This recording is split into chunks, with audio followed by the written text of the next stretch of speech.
Hello friends, welcome to our online classes. और आज जो हम टॉपिक करने जा रहे हैं उसका नाम है comprehension, which is an indispensable topic in each and every exam. यानी कि शायद ही कोई ऐसा एग्जाम होगा जिसके अंदर कॉम्प्रीहेंशन से रिलेटेड कोई क्वेश्चन नहीं पूछा जाता है। तो गाइज, इसको हम समझते हैं जीरो से लेकर के, और क्वेश्चंस को किस तरह से हमें किस अप्रोच के साथ क्वेश्चंस को करना है, और कितने अलग अलग टाइप के क्वेश्चंस हमारे सामने दिए जाते हैं, उन सब के बारे में आज हम इस वीडियो में बात करने वाले हैं। गाइस देखिए, कॉम्प्रीहेंशन का मतलब क्या होता है, सबसे पहले हम इसको समझते हैं। कॉम्प्रीहेंशन को कई बच्चे सिंपल भाषा में पैसेज के नाम से जानते हैं। पहले हम इसको समझते हैं कि कॉम्प्रीहेंशन होता क्या है। कॉम्प्रीहेंशन का मतलब होता है रीड प्लस अंडरस्टैंड, कि आपको क्या करना होता है, पढ़ना है और पढ़ करके समझना है। पहले जो भी कंटेंट, जो भी पैसेज, पैराग्राफ आपको दिया गया है, what you guys have to do, you have to read it. आप उसको पढ़िए और पढ़ करके समझिए, and on the basis of your understanding, जो आपको समझ आया, जो भी आपको समझ आया है, उसके बेसिस पे you have to answer the questions. Right guys, आपको क्या करने होंगे, क्वेश्चंस के आंसर देने होंगे। This is what we understand by the term comprehension. I hope आपको समझ आ गया होगा। अब हम थोड़ा सा और इसके बैकग्राउंड की तरफ चलते हैं कि एक्चुअल में कॉम्प्रीहेंशन होता क्या है। जब भी हम इंग्लिश की बात करते हैं तो कॉम्प्रीहेंशन, जैसे कि बताया, पैसेजेस जो है एक इंडिस्पेंसिबल टॉपिक है। तो बेटा देखिए क्या होता है कि ग्रामर, हमारे सामने जो भी वर्बल एबिलिटी या इंग्लिश का जो टॉपिक होता है, उसके अंदर से ग्रामर से भी क्वेश्चन पूछे जाते हैं, हमसे वोकैबुलरी से भी क्वेश्चन पूछे जाते हैं, और दोनों का जो कॉम्बिनेशन है वो मिलकर के कहलाता है हमारे पास क्या, कॉम्प्रीहेंशन। बात समझ आएगा, इस क्या कहलाता है, कॉम्प्रीहेंशन। तो जितने भी एग्जाम होते हैं, मैंने जब इंट्रोडक्शन दिया था उसमें बताया भी था कि जितने भी एग्जाम होते हैं उनमें on an average 40% weightage grammar की रहती है, 40% वेटेज वोकैबुलरी की रहती है, और अराउंड 20% वेटेज जो है वो कॉम्प्रीहेंशन की रहती है। फाइन, बट कॉम्प्रीहेंशन को करने के लिए हमें अच्छी कमांड होनी चाहिए ग्रामर के ऊपर भी, और साथ ही साथ we must have a good vocabulary. Fine guys, तो तीन चीजें हमें जरूरी है इस तरह के क्वेश्चन को अटेम्प्ट करने के लिए। वो तीन चीजें क्या है, सबसे पहला, जैसा कि मैंने आपको बताया, ग्रामर। ठीक है, ग्रामर की नॉलेज होनी चाहिए। No doubt you must have a good vocabulary. Fine, और थर्ड चीज जो है वो है हमारे पास लॉजिक या फिर सेंस। क्या चीज बात कर रहे हैं नेक्स्ट, लॉजिक या फिर सेंस गाइस। फाइन, समझ रही। अब देखिए एक एक करके हम बात करते हैं। सबसे पहला तो टॉपिक है हमारे पास, वो है ग्रामर। देखिए ग्रामर में क्या है कि हमने जो कुछ भी पढ़ा है पार्ट्स ऑफ स्पीच में, चाहे वो नाउन है, प्रोनाउन, एडजेक्टिव, वर्ब, एडवर्ब, कुछ भी, एनीथिंग, जो कुछ भी हमने पढ़ा है वो सब कुछ यहां पर यूज हो सकता है। राइट गाइस, एग्जाम्पल के तौर पे देखिए, पहला टॉपिक मैंने पॉइंट लिखा भी हुआ है, everything we have studied is useful to us. Fine, कैसे, जैसे कि बहुत सारे हमने रूल्स पढ़े हैं ग्रामर के अंदर। एग्जाम्पल के तौर पे मैंने लिखा, जैसे लेस्ट है, अगर कहीं पे भी लेस्ट दिखता है तो उसके साथ क्या लगाना होता है, शुड लगाना होता है। कहीं पे भी अगर हमें ग्रामर में लेस्ट दिख रहा है तो उसका मतलब उसके साथ क्या लगेगा, should. Work hard लेस्ट you should fail, मेहनत करो कहीं ऐसा ना हो कि तुम फेल हो जाओ। इसी तरह से एक और एग्जाम्पल ले लेते हैं। एग्जाम्पल के तौर पे मैंने कहा, it is high time we started for the station. अब गाइस देखिए क्या है, जो लिखा हुआ है ना उसको पढ़ करके हमें कुछ और समझ आ रहा है, it is high time we started for the station. But जिसने रूल्स पढ़ रखे हैं कि हाई टाइम के साथ में हमेशा पास्ट इंडेफिनिट टेंस का रूल लगता है, राइट, तो उसको ये समझ आ रहा है, इसका मतलब ये है हमारे स्टेशन जाने का समय हो चुका था, या है, सॉरी, हमारे स्टेशन जाने का समय क्या है, हो चुका है। तो इस तरह के जो भी रूल्स हैं या जो कुछ भी हमने पढ़ा है वो सब कुछ हमारे काम आने वाला है, क्योंकि बहुत सारे ऐसे पैटर्न्स होते हैं, जैसे no sooner than, fine, hardly when, scarcely when, इस तरह के बहुत पेयर्स होते हैं जिसका सेंस जो है वो जो लिखा होता है उससे कई बार थोड़ा सा डिफरेंट होता है। तो गाइस ग्रामर के सभी टॉपिक्स आप लोगों के बहुत काम आने वाले हैं। नेक्स्ट चीज क्या है कि जो भी पार्ट दे रखा है हमें, एग्जाम्पल के तौर पे examine closely the verb, noun etcetera of the alternatives with the answer. कहने का मतलब है जो वर्ड, जो वोकैब दे रखी है, ठीक है ना, उसको या जो टर्म्स, जो सेंटेंस दे रखा है उसको आंसर चॉइस से बड़े ध्यान से मैच करना चाहिए। एग्जाम्पल के तौर पे मैंने लिखा, पैसेज में हमें क्या मिला हुआ है, लिखा हुआ है कि जैसे कि this has been completed, right. Passage में हमें क्या मिला, this has been completed. But जब हम आंसर चॉइस देख रहे हैं तो आंसर चॉइस में क्या मिला हमें, this is to be finished. तो देखिए हुआ क्या कि ये जो वर्ब कंप्लीटेड है, कंप्लीटेड का सब्स्टिट्यूट जो है वो फिनिश्ड यूज कर लिया गया यहां पर। कंप्लीटेड का सब्स्टिट्यूट यानी कि दूसरी वर्ब यूज कर ली गई। ऐसा बहुत बार होता है कि सेम वर्ड का दूसरा सब्स्टिट्यूट या कह सकते हैं उसका सिनोनिम जो है वो यूज किया जाता है। तो उसको देख करके कभी भी कंफ्यूज नहीं होना है, ठीक है ना। जो आपकी अंडरस्टैंडिंग है उसके ऊपर फोकस रखना है, उसी के बेसिस पे हम क्वेश्चन कर पाएंगे, ठीक है गाइस। तो ये था पहला पार्ट जिसमें कुछ टिप्स थी कि जिनकी मदद से आपके लिए एग्जाम में क्वेश्चंस को अटेम्प्ट करना काफी इजी हो जाता है। नेक्स्ट जो है हमारे पास वोकैबुलरी। देखिए बहुत सिंपल सी लाइन है, स्ट्रॉन्ग वोकैबुलरी। मैंने आपको समझाया भी है, लैंग्वेज के अंदर एक स्टैंडर्ड ऑक्सफोर्ड डिक्शनरी के अंदर there are 1 million words, right guys. कितने हैं, 1 मिलियन वर्ड, यानी कि 10 लाख शब्द हैं इंग्लिश के अंदर। एग्जैक्टली 10,26,000 है। तो वो जो 10 लाख वर्ड है एग्जैक्टली तो हर किसी के लिए याद करना पॉसिबल नहीं, कोई भी सारे के सारे वर्ड तो याद रख नहीं सकता। तो इसीलिए लिखा है strong vocabulary, no doubt it's a great thing. But अगर आपकी बहुत ही बढ़िया शेक्सपियरियन वोकैबुलरी है, लाइक ओल्ड या बहुत सारे वर्ड्स की वोकैबुलरी है, तो उसका ऐसा कोई श्योरिटी नहीं है कि जो आपके सामने पैसेज दिया गया है आप 100% उसमें एक्सेल कर जाएंगे।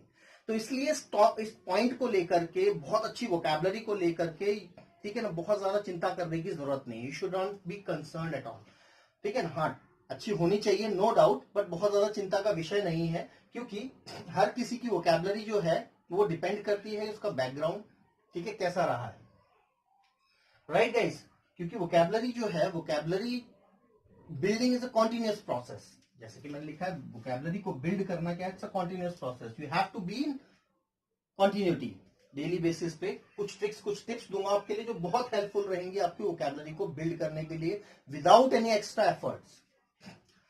एक पॉइंट लिखा हुआ है फिक्स अप स्ट्रेटेजी का यूज कर सकते हैं हम लोग। अभी फिक्स अप स्ट्रेटेजी क्या होती है आपने बहुत बार देखा होगा, शायद नाम नहीं पता। होता क्या है कि जब हम कोई सेंटेंस पढ़ रहे होते हैं पैसेज के अंदर, जब हम पैराग्राफ में कोई सेंटेंस पढ़ रहे होते हैं, तो definitely we come across a number of new words, ठीक है ना, विच वी डोंट नो। कई सारे ऐसे वर्ड्स आते हैं जिनका मीनिंग हमें एग्जैक्टली पता नहीं होता है। तो उस केस में क्या करना होता है, फिक्स अप स्ट्रेटेजी कह लीजिए या स्किप कर लीजिए, उस पर्टिकुलर वर्ड को छोड़ करके पूरे सेंटेंस को रीड कीजिए, तो you will get the gist of the sentence कि एक्चुअल में वो सेंटेंस क्या कहना चाह रहा है, एक्चुअल में उसका एसेंस क्या है, वो क्या बताने की कोशिश कर रहा है आपको। तो उसकी मदद से आप जो है सेंटेंस का मीनिंग गेस कर सकते हैं। बात समझ रहे हैं, एग्जैक्ट मीनिंग ना भी पता चल पाए बट आप आसानी से जो है उस वर्ड की मीनिंग को गेस कर पाएंगे। फाइन गाइस, यहां तक समझ आया। अब कुछ इंपॉर्टेंट टेक्निक्स की बात करने जा रहा हूं जिनको आपको देखना है। फाइन, अब देखिए क्या है टेक्निक्स, बहुत सिंपल सी टेक्निक है। जो भी मन करता है आपका, स्टोरी, कॉमिक्स, न्यूज़पेपर, न्यूज, जो कुछ भी मन करता है आप उसको रीड कीजिए। Read as much as you can. जितना आप रीड करेंगे, ठीक है ना, उतना ज्यादा नए वर्ड्स के सामने आएंगे। तो जो भी नए वर्ड्स आपके सामने आते हैं, ठीक है, आपको क्या करना है, आप सभी के घर में कैलेंडर्स, लास्ट ईयर के कैलेंडर्स होंगे या करंट ईयर्स के कैलेंडर्स होंगे, ठीक है ना। कैलेंडर की जो बैक साइड है गाइस वो क्या होती है, खाली होती है। या तो कैलेंडर ले लीजिए या फिर चार्ट पेपर, 3 या 5 रुपए का चार्ट पेपर आता है। तो जहां आप सबसे ज्यादा आपकी नजर पड़ती है, जहां आप बैठते हैं सबसे ज्यादा, वहां पे उस चार्ट पेपर को लगा लीजिए, ठीक है ना।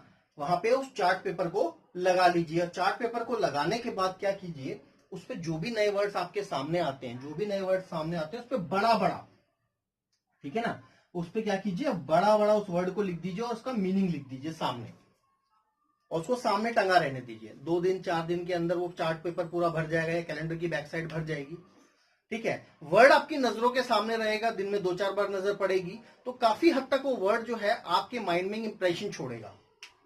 पहला स्टेप। इससे और बढ़िया स्टेप क्या है कि आप उस चार्ट पेपर या कैलेंडर की बैक साइड जहां पे आपने वर्ड्स लिखे हैं, आप उसकी फोटो खींचिए। आजकल स्मार्टफोन कॉमन है, हम पढ़ाई भी स्मार्टफोन के जरिए ही कर रहे हैं, तो आप उसकी फोटो खींचिए और फोटो खींच करके अपने फोन का वॉलपेपर बना लीजिए। सबसे सिंपल वॉलपेपर बनाएंगे तो क्या होगा, दिन में 10, 20, 50 बार तो हम फोन खोल करके देखते ही हैं, तो जब भी आपका फोन खुलेगा तो सारे के सारे वर्ड्स जो है वो आपके सामने नजर आएंगे, और जब वो सामने नजर आएंगे बार बार तो ऑटोमेटिकली वो वर्ड जो है आपको याद हो जाएंगे। तो ये सबसे बेस्ट तरीका है आपके लिए वोकैबुलरी तैयार करने का, और जो वर्ड्स याद हो जाए उनको सेंटेंस में, ठीक है, सेंटेंस फ्रेम कर करके लिखने की कोशिश कीजिए, अपनी हैबिट में लाइए। जितना आप उनको हैबिट में लाएंगे उतना आसानी से उन वर्ड्स को याद कर पाएंगे। राइट गाइस, आई होप आपको ये वोकैबुलरी की टिप्स जो आपके पैसेज में या ओवरऑल आपका जो लैंग्वेज के प्रति जो अंडरस्टैंडिंग है उसको इंप्रूव करने में डेफिनेटली हेल्प करेगी। And third and the most important thing, it's not all about vocabulary and grammar, logic and sense, ठीक है, वर्क्स वंडर्स। ऑब्वियस सी बात है कि जब तक जो चीजें हैं उनको हम सिस्टमैटिक या तरीके से कनेक्ट नहीं कर पा रहे हैं, we won't be able to get the idea, we not be able to get the actual essence of the passage, कि एक्चुअल में पैसेज कहना क्या चाह रहा है हमें। राइट गाइस, तो देखिए इसमें दो चीजें, सबसे पहली चीज क्या, जो भी इंफॉर्मेशन आपके पास अवेलेबल है उसको कनेक्ट कीजिए आपस में, और साथ साथ जो आप जानते हैं उसको भी इसमें कनेक्ट कीजिए। कनेक्ट व्हाट यू रीड, जो आप रीड कर रहे हैं उसको कनेक्ट कीजिए, and what you already know, जो आप ऑलरेडी जानते हैं उसको आपस में कनेक्ट कीजिए। इससे आपको उस पैसेज को समझने में बहुत हेल्प मिलेगी।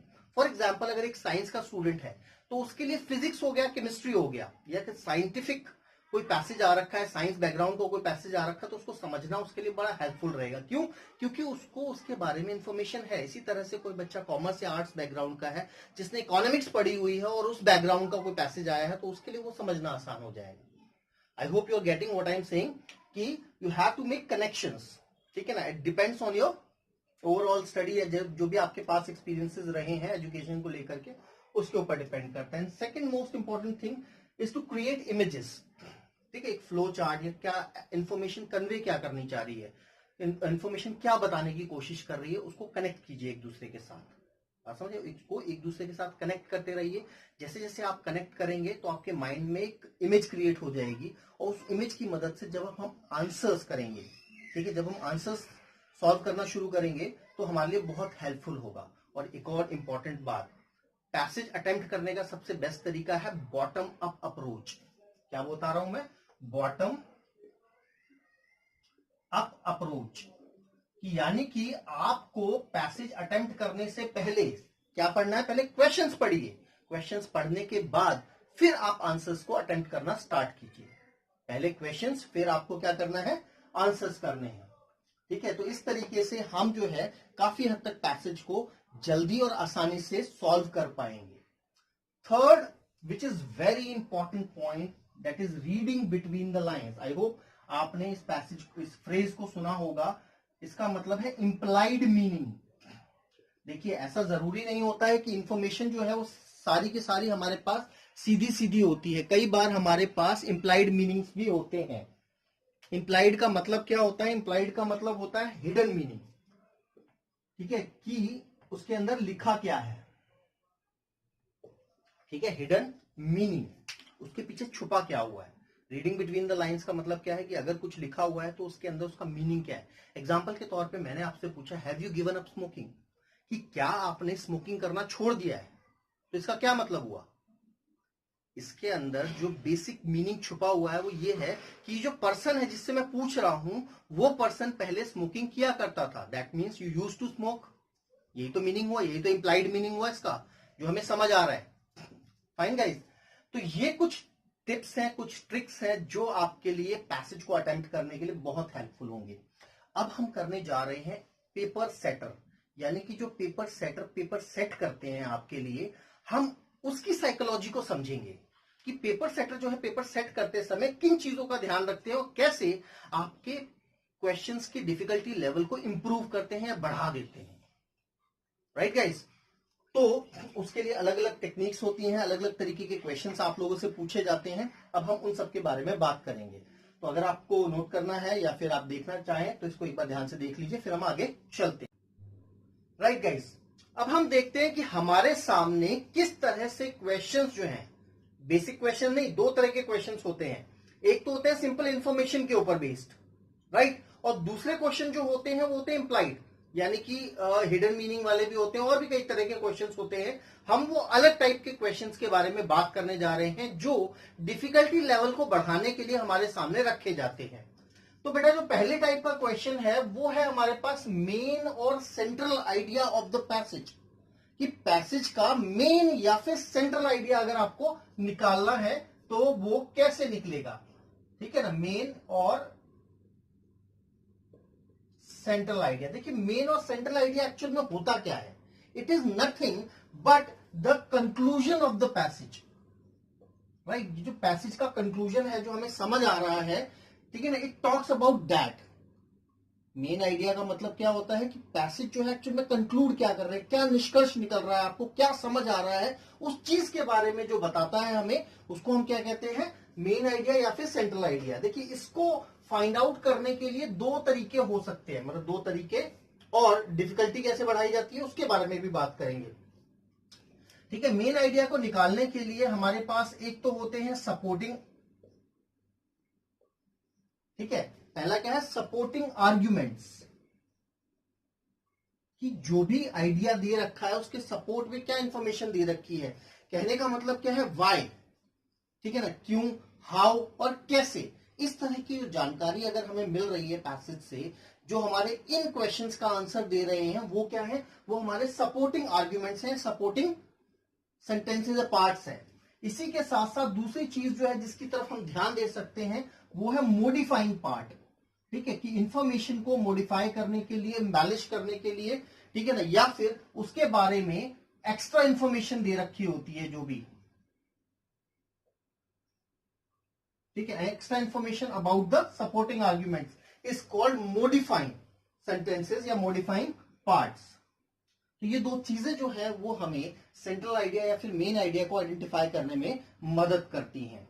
अब किया क्या जाता है कि जैसे हमारे सामने जो आंसर चॉइस दी जाती है बेटा, जो हमारे सामने आंसर चॉइस दी जाती है उसको कैसे, ठीक है ना, उसको कैसे घुमाया जाता है और उसके अंदर से हम आंसर्स कैसे आइडेंटिफाई कर सकते हैं। देखो क्या क्या tricks employed by paper setters.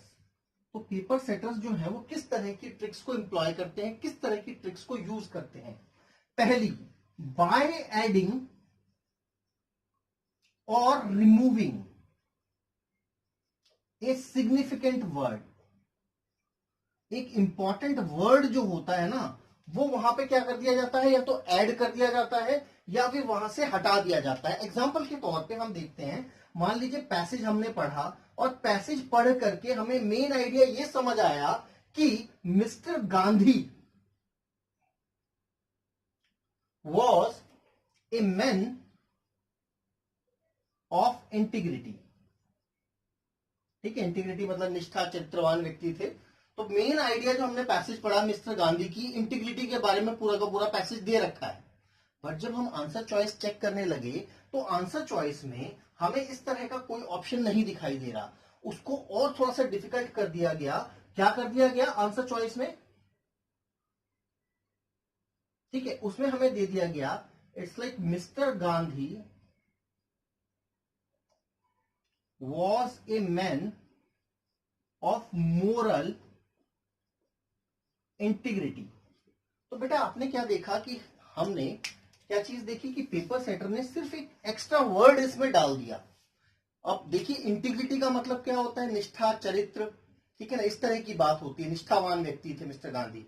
और यहाँ पे कह रहा है कि मिस्टर गांधी जो थे मोरल इंटीग्रिटी को सपोर्ट करते थे। मोरल का मतलब क्या है, जो एथिक्स को सपोर्ट करने वाले व्यक्ति थे। ऑब्वियस सी बात है, चरित्रवान व्यक्ति कौन होगा, जो एथिक्स को फॉलो करता होगा, राइट। तो यहां पर सिर्फ एक वर्ड डाल करके आपको हल्का सा कंफ्यूज कर दिया गया। अब आप आंसर चॉइस में पैसेज में ढूंढोगे कि यार पैसेज में तो मोरल वर्ड था ही नहीं कहीं पर भी, और हमें आंसर चॉइस में क्या दे दिया गया है, ये वर्ड दे दिया गया है। तो पहली जो ट्रिक होती है जो पेपर सेटर्स यूज करते हैं, वो ऑलमोस्ट ज्यादातर सभी चीजों में इसी तरीके से किया जाता है। ठीक है ना, या तो कोई इंपॉर्टेंट वर्ड ऐड कर दिया जाएगा या फिर कोई इंपॉर्टेंट वर्ड वहां से निकाल दिया जाएगा ताकि डिफिकल्टी लेवल जो है वो थोड़ा सा बढ़ सके। दूसरा, ठीक है, दूसरा टाइप क्या होता है इसमें कि दूसरे टाइप में देखते हैं हम लोग बाय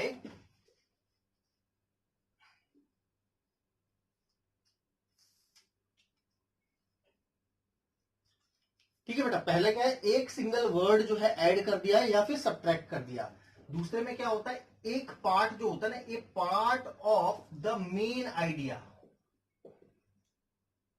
ठीक है, एक पार्ट जो होता है वो मेन आइडिया को आइडिया का वो करेक्टली दे दिया जाता है हमें, is correctly given, and other part जो बचा हुआ पार्ट है इज चेंज्ड, उसको पूरी तरह से चेंज कर दिया जाता है। एक पार्ट वो सेम रखते हैं और दूसरे पार्ट को क्या कर देते हैं, चेंज कर देते हैं। एग्जांपल के तौर पे देखिए हमने क्या देखा, पहले हम मेन आइडिया की बात करते हैं।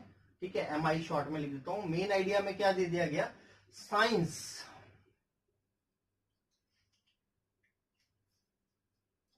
Has helped civilisation to make progress. क्या बोला गया, टू मेक, ये हमारे पास जब हमने पैसेज पढ़ा तो हमें मेन आइडिया समझ आया कि साइंस के बारे में बताया गया है कि साइंस ने जो ओवरऑल सभ्यता है, ओवरऑल जो सिविलाइजेशन है, उसको कैसे प्रोग्रेस करने में मदद की है। जब हम आंसर चॉइस देखने लगे, ठीक है ना, जब हम आंसर चॉइस ढूंढने लगे तो आंसर चॉइस में हमें ऐसा ना दिख करके कुछ मिलता जुलता दिखा। मिलता जुलता क्या था, मिलता जुलता कुछ इस तरह से लिखा था, science has helped culture to assume a definite shape। ठीक है बच्चे, तो क्या मिला हमें कि साइंस ने जो है वो कल्चर को एक प्रॉपर शेप लेने में मदद की है। देखिए ये वाला जो पार्ट है ये क्या है, अलग है। ठीक है ना, ये वाला जो पार्ट है वो दोनों में अलग है और शुरू का पार्ट जो है वो सेम है। तो मैंने क्या लिखा है, एक पार्ट जो होता है मेन आइडिया का करेक्टली दे रखा होता है, science has help, science has help, और जबकि एक पार्ट को क्या कर दिया जाता है, चेंज कर दिया जाता है। ध्यान देना, चेंज सिर्फ वर्ड्स को किया गया है, सेंस को और मीनिंग को कोई चेंज नहीं करता। अब अगर मीनिंग देखें कि जो साइंस है, साइंस ने सिविलाइजेशन सभ्यता को मदद की है किसमें, प्रोग्रेस करने में। अब कल्चर जो है वो सभ्यता सिविलाइजेशन का एक छोटा सा पार्ट होता है, तो यहाँ पे क्या था, साइंस ने मदद की है कल्चर को एक प्रॉपर शेप लेने में। जैसे पहले क्या था, आदि मानव हुआ करते थे या इंसान जो है वो इतने सिविलाइज तरीके से नहीं रहता था। अब चीजें जैसे जैसे साइंस बढ़ती जा रही है, टेक्नोलॉजी बढ़ती जा रही है, कंफर्टेबल चीजें आती जा रही हैं, इससे हमारा काम जो है बहुत आसान हो गया है। जैसे हम अभी बात कर सकते हैं, तो ये जो इंटरनेट है या फिर कह सकते हैं वीडियोस के माध्यम से भी हम आपको पढ़ा सकते हैं, जस्ट बिकॉज ऑफ टेक्नोलॉजी और द साइंस, इजंट इट। तो एक तरीका ये होता है जिसके जरिए क्या किया जाता है, आपके डिफिकल्टी लेवल को बढ़ा दिया जाता है या फिर थोड़ा सा चेंज कर दिया जाता है। और तीसरा क्या होता है बेटा, तीसरा जो होता है, देखो हमें सभी को पता है कि एक सेंटेंस बनाने के लिए तीन चीजों की जरूरत होती है, सब्जेक्ट, वर्ब एंड ऑब्जेक्ट। तो चाहे वो सब्जेक्ट के बारे में कोई एक्स्ट्रा इन्फॉर्मेशन दे रखी हो, वर्ब के बारे में कोई एक्स्ट्रा इन्फॉर्मेशन हो, ऑब्जेक्ट के बारे में कोई एक्स्ट्रा इन्फॉर्मेशन हो, तो सम चेंजेस इन, ठीक है, क्या कर देते हैं, कुछ चेंज कर देते हैं, some changes in subject, verb और ऑब्जेक्ट। यानी कि जो तीनों पार्ट्स हैं इसमें से किसी में भी थोड़े बहुत अगर हम चेंज कर देते हैं तो उन चेंजेस के जरिए भी, ठीक है ना, डिफिकल्टी लेवल को बढ़ाया जा सकता है। तो ये आपने पहला टाइप देखा है। पहले टाइप में आपने क्या देखा कि मेन या फिर सेंट्रल आइडिया अगर पैसेज का पूछ रहा है तो वो आपको जो पैसेज में इंफॉर्मेशन है उसके अकॉर्डिंग सिंपल सा नहीं देगा। ठीक है ना भाई, आप जिस चीज की प्रिपेयर कर रहे हैं कोई बच्चों का खेल थोड़ी है। तो वहां पे क्या किया जाता है, हल्का सा डिफिकल्टी लेवल को बढ़ाया जाता है और आपको बहुत ही ध्यान से अपनी अंडरस्टैंडिंग के बेस पे उन क्वेश्चंस को अटेम्प्ट करना होगा। क्लियर गाइस, आई होप आपको पहला टाइप समझ आया है कि भाई मेन या फिर सेंट्रल आइडिया निकालना होगा तो किस तरीके से निकालेंगे। तीन टेक्निक्स हैं, वर्ड में चेंज, एक पार्ट में चेंज, या फिर किसी भी एक हिस्से को हल्का सा चेंज कर देना, उसका सब्स्टिट्यूट डाल देना। तो तीन तरीके से क्वेश्चन को चेंज किया जाता है। अगले पार्ट की तरफ चलते हैं।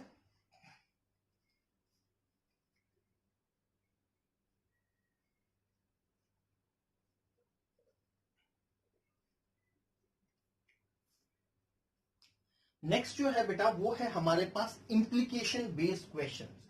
नाउ इंप्लीकेशन का मतलब क्या होता है, ठीक है ना, हमें फाइंड आउट करना होता है इंप्लाइड मीनिंग। ठीक है, इंप्लाइड का मतलब होता है हिडन मीनिंग। अभी हम इससे पहले भी इसके बारे में देख चुके हैं। हिडन मीनिंग का मतलब क्या है, छुपा हुआ, मतलब कि एक्चुअल में वो जो सेंटेंस हैं या फिर जो वर्ड्स दे रखे हैं उसके बीच में क्या एसेंस है, क्या मीनिंग छुपा हुआ है, उसके बारे में बात होती है। इसके लिए हमने एक फ्रेज अभी थोड़ी देर पहले यूज किया था लॉजिक सेंस के लिए, रीडिंग बिटवीन द लाइंस, कि लाइंस के बीच में एक्चुअल में क्या लिखा हुआ है। एग्जाम्पल फिर वही सेम ले लेते हैं ताकि आपको याद आ जाए। Have you given up smoking, कि क्या आपने, have you given up smoking, कि क्या आपने स्मोकिंग करना छोड़ दिया है। तो इट इंप्लाइज, इसका मीनिंग है या इसका हिडन मीनिंग है कि जिस व्यक्ति से, मान लीजिए आपसे अगर मैं पूछ रहा हूं तो इसका मतलब यह है कि आप पहले स्मोकिंग किया करते थे। हाँ भाई, यस या नो कुछ भी कहोगे तो बात तो वही बनेगी ना। तो इसके पीछे जो छुपा हुआ मतलब है that the person used to smoke. बात समझ आई। तो ये होते हैं इंप्लाइड मीनिंग। क्वेश्चन सीधा सीधा दिया जाता है, ठीक है ना, कि implied what is the meaning implied by the paragraph, या फिर कोई पर्टिकुलर क्वेश्चन के अंदर इंप्लाइड सेंस क्या है। और इसको भी डिफिकल्ट बनाने के 3 सेम टेक्निक्स होती हैं। ट्रिक्स जो है वो सेम है। ट्रिक्स क्या क्या थी, पहली बाय एडिंग और removing a significant word, a part of the sentence is same whereas the other part is changed, और third is some changes in subject verb और object। तो ये 2 तरीके आपने देखे कि इंप्लाइड क्वेश्चन भी आ सकते हैं आपके पास, इंप्लीकेशन बेस्ड क्वेश्चन भी आ सकते हैं, और मेन या फिर सेंट्रल आइडिया के ऊपर भी क्वेश्चन आ सकता है। Clear guys. तो तीसरे तरह का क्वेश्चन देखते हैं जो बहुत इजी है और थोड़ा सा ट्रिकी होता है। आजकल जितने भी पैसेजेस देखोगे ना आप, जितने भी कॉम्प्रिहेंशन बेस्ड पैसेजेस आते हैं उन सभी के अंदर, ठीक है, एक क्वेश्चन जनरली देखने को मिलता है ऑथर सेज और डज नॉट से। ठीक है, जनरली क्या मिलेगा, ऑथर डज नॉट से, कि क्या नहीं कहना चाहता है। एक्चुअल में वो क्वेश्चन देने से क्या होता है कि हमें चारों के चारों ऑप्शंस जो है बहुत क्लोजली चेक करने होते हैं। अगर ये कहता है ऑथर सेज, ऑथर क्या कहना चाह रहा है, अगर सिर्फ उसको चेक करना हो तो कई बार हमने पैसेज में पढ़ रखी है जो इन्फॉर्मेशन, उसमें से एक आध मिल जाता है कि हाँ यार ये कह रहा था, इसमें मिल गया आंसर, तो ठीक है चलो चल गया काम, थोड़ा कम से भी काम चल जाता है। जबकि डज नॉट से के केस में हमें चारों ऑप्शंस जो हैं वो क्रॉस चेक करने होते हैं कि भाई ये कह भी रहा है या नहीं भी कह रहा है। Right guys. तो इस तरीके से ये वाले क्वेश्चन भी आपके सामने रखे जाते हैं। तो हमने 3 तरह के क्वेश्चन देखे हैं। अब हम चलते हैं नेक्स्ट टाइप के क्वेश्चन की तरफ, that is inference based question. अब देखो, इन्फरेंस बेस्ड क्वेश्चन को समझने के लिए सबसे बढ़िया तरीका है आप इन्फरेंस के मीनिंग को समझ लीजिए। इन्फरेंस को हिंदी में अगर मैं कह दूं तो इसका मतलब होता है अनुमान। ठीक है ना, इसका मतलब क्या है, अनुमान लगाना, किसी भी चीज के बारे में अनुमान लगाना। और अनुमान किसके बेसिस पे लगाया जाएगा, जो इंफॉर्मेशन है। तो एक्चुअल में जो पैसेज पढ़ा हमने, जो आर्ग्यूमेंट्स हैं, जो भी हमने स्टेटमेंट्स पढ़े या जो भी आर्ग्यूमेंट्स उसमें दे रखे हैं, वो आर्ग्यूमेंट्स जो हैं वो हमें किसी ना किसी गोल की तरफ लीड करती हैं, किसी ना किसी गोल की तरफ लेके जाते हैं कि वो एक्चुअल गोल क्या है, कि क्या समझाने की कोशिश कर रहा है। या फिर इसको सिंपल भाषा में समझ लीजिए, हम कोई भी कहानी पढ़ते हैं तो हमें उससे कुछ मोरल लेसन मिलता है सीखने को, हमें कोई सीख मिलती है ना। तो जो सीख होती है, सीख is the influence of the passage. अगर पैसेज का इन्फ्लुएंस पूछ रहा है तो इन्फ्लुएंस का मतलब क्या है, वो जो सीख जो हमने सीखी है is called the influence of the passage. और इस तरह के भी क्वेश्चंस हमें देखने को मिलते हैं। तो गाइस, हमने 4 तरह के क्वेश्चंस देखे जो हमें एग्जाम में थोड़े हट करके देखने को मिलते हैं, except from the information available in the passage. Right, चलिए फिर आगे चलते हैं 5th टाइप की तरफ।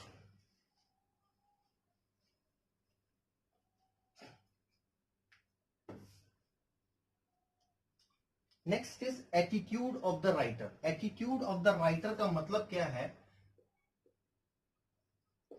मूड क्या है राइटर का। राइटर जो है एक्चुअल में किस मूड में लिख रहा है। फाइन, कि भैया बहुत सारे एटीट्यूड के बेसिस पे क्वेश्चन आता है, सीधा क्वेश्चन भी आता है एटीट्यूड ऑफ द राइटर क्या है, टोन ऑफ द पैसेज क्या है, मूड ऑफ द राइटर क्या है, इस तरह के ऊपर क्वेश्चन दिए जाते हैं आप लोगों को। तो होता क्या है कि किस व्यू पॉइंट से, ठीक है, किस व्यू पॉइंट से पैसेज को अप्रोच किया जा रहा है इज कॉल्ड द एटीट्यूड या फिर मूड ऑफ द पैसेज या राइटर। ठीक है, इसमें कई तरह के बन सकते हैं। एक है सैटायरिकल, राइट। सैटायरिकल का मतलब पहले एक समझाए तो फिर आगे चलते हैं। सैटायरिकल का मतलब व्यंग्यात्मक, लाफिंग, मतलब जिसको पढ़ करके कुछ हंसी आए, ठीक है, लाफिंग, ठीक है, हंसने वाला, आयरनी, एग्जैगरेशन। सिंपल समझ लीजिए एग्जांपल, जैसे कपिल शर्मा का शो देखते हैं तो उसपे जो पंचेस होते हैं, जो डायलॉग्स होते हैं, जिनको सुन करके हमें हंसी आती है, दे आर द आयरनी और द पंचेस कह सकते हैं, या फिर वो जो है सटायर है, व्यंग, हिंदी में कहते हैं व्यंग। तो पैसेज जो है वो सटायरिकल भी हो सकता है हमारे पास, लिबरल भी हो सकता है, ठीक है, स्टैटिस्टिकल हो सकता है, पहले मैं सारे लिख देता हूं, साइंटिफिक हो सकता है,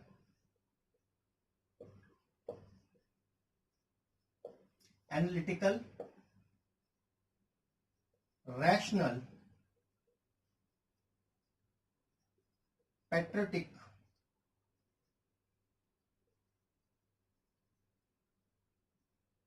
पेसिमिस्टिक, ऑप्टिमिस्टिक,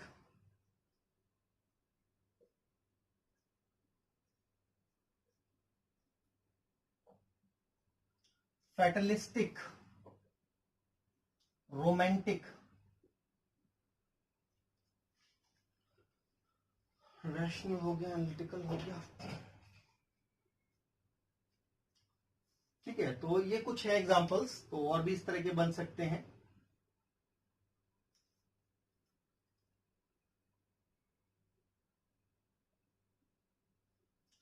देखिए, लिबरल का मतलब क्या होता है, लिबर्टी, आजादी, वाइडर व्यू, किसी भी प्रॉब्लम का बड़ा उदारवादी जो नजरिया है उसको लिया गया है समझाने के लिए, ठीक है, बहुत सिंपल भाषा में खुले मन से उसके बारे में विचार किया गया। स्टैटिस्टिकल, ये जो होता है ना, ये पैसेज सबसे इजी होता है। स्टैट्स का मतलब डेटा बेस्ड, आंकड़े, कि 1990 में ये हुआ, ठीक है ना, 99 में ये हुआ, 2000 में ये हुआ, 2005 में ये हुआ, इस तरह से बेसिक डेटा है। डेटा को इंटरप्रेट करना बड़ा आसान होता है, आसान होता है क्वेश्चन। साइंटिफिक क्या होता है कि किसी भी पैसेज को, जो पैसेज दिया जाता है ना आपको, वो पैसेज क्या होता है हमारे पास कि उसका ना डिटैच्ड व्यू, ऑब्जेक्टिव या फिर डिटैच्ड व्यू। अब इसका मतलब क्या है कि भाई डिटैच्ड का मतलब क्या है, टोटली हट करके जो भी फैक्ट्स हैं उनके ऊपर उस चीज को एनालाइज करना, फाइन, उस तरह का जो पैसेज होता है। एनालिटिकल का मतलब क्या है, सिंपल प्रॉब्लम को एनालाइज करना। रैशनल का मतलब होता है अनबायस, कि बिना किसी का पक्ष लिए हुए, बिना किसी के पक्ष लिए हुए अगर उस पैसेज के बारे में, उस इंफॉर्मेशन के बारे में बात की जा रही है, इज कॉल्ड रैशनल। पैट्रियोटिक आप समझते हैं, देशभक्ति। एक होता है पैसिमिस्टिक। पैसिमिस्टिक को एक सिंपल भाषा में समझ लीजिए, ये ग्लास है, जिस आदमी को ये दिखेगा कि ग्लास भरा हुआ है वो क्या है, पैसिमिस्टिक, आशावादी। जिस आदमी को दिख रहा है कि ग्लास खाली है वो क्या कहता है, निराशावादी। एक है फैटलिस्टिक। फैटलिस्टिक कहता है कि जो हो रहा है वो किसके भरोसे हो रहा है, भगवान के भरोसे हो रहा है, इसमें हमारा कुछ नहीं है। मान लो किसी आदमी के 15 बच्चे हैं तो क्या है भाई, भगवान की देन है, अल्लाह की देन है, हमारा कुछ नहीं है उसमें। बात समझ रहे हो? तो इस तरह का जो लोग हैं जो सोचते हैं जो हो रहा है भगवान भरोसे है, इस तरह के रवैये को कहते हैं fatalistic. Next is romantic. Romantic का मतलब वर्ल्ड ऑफ फैंसी, रोमांस की दुनिया, आज तुझे मैं चांद तोड़ करके ला दूं, ठीक है, इस तरह की बातें जिनका प्रैक्टिकल रियलिटी से कोई वास्ता नहीं है, फैंसी है, इमेजिनेशन है। तो उस तरह के जो व्यू होते हैं, उस तरह का जो एटीट्यूड होता है, which can also be seen in the passages. तो और भी इससे मिलते जुलते बन सकते हैं। तो ये कुछ हमने एग्जांपल्स देखे हैं जो एटीट्यूड और मूड ऑफ द राइटर के ऊपर क्वेश्चन पूछा जाता है। राइट गाइस, यहां तक समझ आई बात? फाइन। नेक्स्ट देखते हैं हमारे पास, नेक्स्ट क्या है, टाइटल ऑफ द पैसेज, जो जनरली क्वेश्चन देखने को मिलता है। भाई देखिए, टाइटल का मतलब क्या होता है। टाइटल का मतलब कोई ऐसा वर्ड या ग्रुप ऑफ वर्ड्स जो पढ़ करके हमें समझ आ जाए कि एक्चुअल में पूरे पैसेज के अंदर क्या लिखा है। एग्जाम्पल ले लेता हूं मैं, जैसे मान लीजिए मैंने कहा कि भाई 3 इडियट्स मूवी आप सभी ने कॉमनली देखी होगी, तो उसमें क्या है, 3 दोस्तों की कहानी थी। जो नॉर्मल लाइफस्टाइल है, जो नॉर्मल हम लोग लाइफ जीते हैं, उससे हट करके थोड़ी सी उनकी एस्पिरेशंस थी, ठीक है ना। तो उसको क्या कहा गया, नॉर्मल वर्ल्ड के कंपैरेटिव इडियोटिक थिंग्स, तो इसीलिए उसको कहा गया थ्री इडियट्स। तो उसको देख करके पूरी की पूरी कहानी समझ आती है। तो टाइटल हमारा ऐसा ही होना चाहिए कि जिसको पढ़ करके हमें समझ आ जाए कि पूरे पैसेज में एक्चुअल क्या बात की गई है। This is the title of the passage. अब टाइटल के अंदर कुछ खास बातें होनी चाहिए जो मैंने आपके सामने लिखी हैं, ठीक है। एग्जाम्पल के तौर पे, और इसको एक अच्छे से एग्जाम्पल से समझते हैं। जैसे मैंने पहला पॉइंट बताया आपको, you have to be specific, to the point बात करनी है आपको, ज्यादा इधर उधर की बात नहीं करनी है। और हमारा जो टाइटल होना चाहिए उसके अंदर जो कोर आइडिया है, जैसे आइडिया ऑफ द पैसेज हम शुरू में निकाल रहे थे ना, जो कोर आइडिया है और ऑथर की जो टोन है, ऑथर क्या कहना चाह रहा है, उसको कवर होना चाहिए। एग्जाम्पल के तौर पर मैंने लिखा the dismal state of Indian hockey, the dismal state of Indian hockey. अब देखिए क्या है कि अगर मैं यहां से वर्ड डिस्मल हटा देता हूं तो क्या लिखा हुआ, the state of Indian hockey, कि जो भारतीय हॉकी है उसकी क्या दशा है। साफ साफ समझ आ रहा है, भारतीय हॉकी की क्या दशा है। पर ये जो वर्ड है डिस्मल, ये एक्चुअल में ऑथर की टोन को दिखा रहा है कि ऑथर जो है किस मूड में, किस टोन में अपनी बात को एक्सप्रेस कर रहा है, कि जो दयनीय स्थिति है, जो निराशाजनक स्थिति है, ठीक है ना, उसके बारे में यहां पर बताया जा रहा है। और कोर आइडिया क्या है, इंडियन हॉकी के बारे में। आई होप आपको समझ आया है। एक और चीज ध्यान देना, टाइटल जो है वो कंक्लूजन नहीं होता है, कंक्लूजन निष्कर्ष होता है, ठीक है ना। और टाइटल जो होता है ऐसा वर्ड, ऐसा फ्रेज या ऐसा ग्रुप ऑफ वर्ड्स जो हमें समझा रहा है कि पूरे पैसेज के अंदर क्या है। Fine guys. अब जो टाइटल है, ऑब्वियस सी बात है, किसी का नाम होता है, नाम का मतलब नाउन, तो वो कभी भी वर्ब नहीं हो सकती।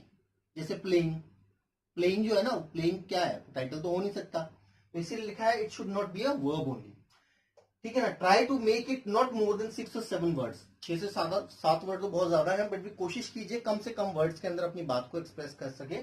और एक इंपॉर्टेंट बात, it should not be in the form of question, ये क्वेश्चन फॉर्म में नहीं होना चाहिए। तो ये कुछ बातें हैं जो हमें अपना टाइटल आइडेंटिफाई करते समय ध्यान रखनी चाहिए। आई होप आपको समझ आ गया है। और देखिए समझ के साथ साथ इट्स ऑल अबाउट प्रैक्टिस, जितनी ज्यादा आप प्रैक्टिस करेंगे उतना ज्यादा आप इन क्वेश्चंस को आसानी से कर पाएंगे। नेक्स्ट है meaning of some important words and phrases, ठीक है ना। Important words and phrases, that's a very common question in your examination.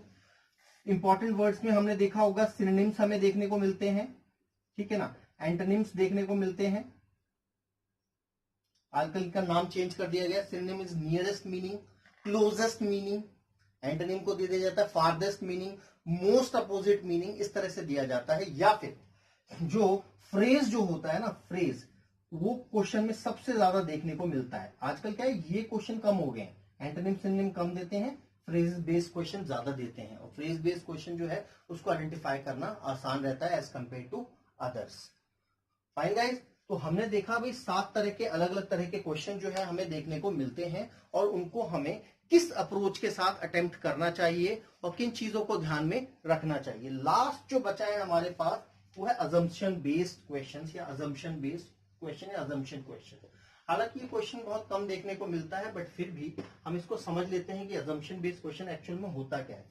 कि यहाँ पे क्या होता है ना, कि अजम्पशन नाम से पता चलता है कि फैक्ट्स जो या जो स्टेटमेंट्स हमें दे रखी हैं उसके बेसिस पे हमें कुछ अज्यूम करना है या इंफॉर्मेशन को ड्रॉ करना है। फॉर एग्जाम्पल मान लीजिए जो पैसेज है हमारे पास, पैसेज पढ़ करके हमने देखा, उसमें हमें इंफॉर्मेशन दे रखी है, ठीक है, these are the assumptions. Passage में हमें दिया गया है ओनली ग्रेजुएट्स आर एडमिटेड, ठीक है। क्या दिया गया पैसेज में, ओनली ग्रेजुएट्स आर एडमिटेड, कि जितने भी ग्रेजुएट्स हैं केवल उन्हीं को एडमिट किया जाएगा। अब इससे हम क्या अज्यूम कर सकते हैं, क्या इंफॉर्मेशन कंक्लूड कर सकते हैं, ड्रॉ कर सकते हैं। इससे हम ये कह सकते हैं ग्रेजुएट्स, कि जितने भी ग्रेजुएट्स हैं are fit for that education, या जिस एजुकेशन की बात हो रही है, जिस चीज में एडमिशन की बात हो रही है, उस एजुकेशन या उस एडमिशन के लिए जितने भी ग्रेजुएट्स हैं they are fit, they can get admission in that college या दैट कोर्स या दैट एजुकेशन। तो इस तरह के क्वेश्चन भी आप लोगों को देखने को मिल सकते हैं। राइट गाइस, तो आई होप मैंने, ठीक है ना, आप लोगों की जितनी भी क्वेरीज हैं उन सबको कवर करने की कोशिश की है। आपके लगभग सभी तरह के क्वेश्चंस आपके सामने रखे। अब जो है, now the ball is in your court. Ball जो है वो आपके कोर्ट में है। You have to practise on the daily basis at least 1 or 2 passage. You must try on a daily basis in order to have the command on these questions. Right, guys? So with this note, I'm ending the session over here. That's all we have for today. See you in the next video. Till then, Jai Hind. Bye-bye.